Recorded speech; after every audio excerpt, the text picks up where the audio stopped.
My name is Charlotte Chum. I've been a member of the Church of Jesus Christ of Latter-day Saints for many years. The church has given me peace and direction. I want to share with you the history of the church, which is also part of my history as well. You might think the history of the church started in America in the 1800s has nothing to do with me.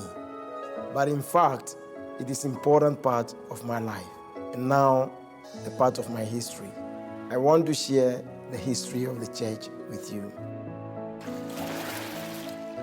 When Jesus lived on earth, he organized his church. He had 12 apostles that he ordained. When Jesus was crucified, his apostles were killed, and the truth was lost. In the early 1800s, there was a young man named Joseph Smith in the United States. Joseph Smith was a 14-year-old boy. He was searching for the truth. He wanted to know which of the religions was true. His mother belonged to one church and his father belonged to another. One day he was reading the scriptures and he came across this verse in James chapter 1 verse 5, which says, "If anyone lacks wisdom, let him ask of God." Joseph Smith prayed to God for answers to his questions. And the heavens were opened before him. Heavenly Father and his son Jesus Christ appeared to the boy Joseph Smith.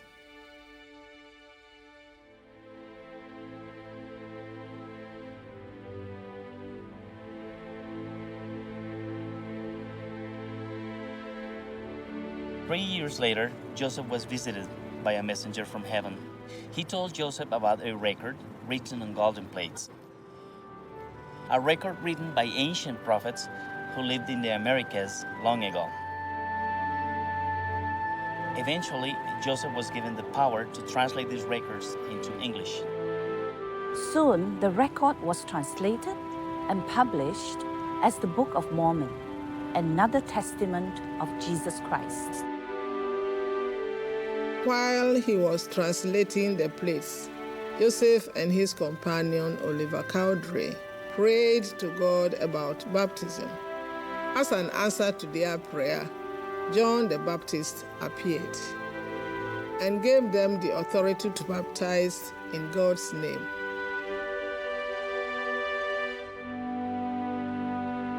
The Church of Jesus Christ was re-established in 1830 through the prophet Joseph Smith.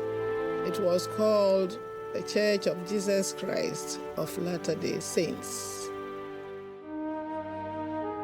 Soon, missionaries of the church were sent to England. Many people were moved by the power of the Book of Mormon and the testimony of the members of the church. In 1844, persecution mounted against the church, forcing the members to flee from state to state. Joseph Smith was martyred, and in 1846, Joseph Smith's successor, Brigham Young, led the saints west to what is now known as Salt Lake City. It was not as it is today. It was barren, it was a desert. So they had to work very hard to cultivate the land, to plant crops, and this legacy of hard work and faith and perseverance belongs to every member of the church, including me. They sent missionaries all over the world, and even to Africa and to my homeland, Ghana. Missionaries came to my home country, Singapore, as well. And to my country, Colombia. Today, the church stretches all over the world, and like me, more than half of the members of the church live outside of the United States. So it's not American church, but it's a worldwide church. When I was 16 years old, just 2 years older than Joseph Smith when he was a boy searching for the truth, The missionaries knocked on my door and taught me the gospel. I am so grateful that I have the gospel in my life because it has brought me so much joy. A church that has been established in 1830, that history has become a part of my history. And as the church keeps on growing, we are creating new chapters in the history of the church here in Ghana. And that gives me great, great pleasure.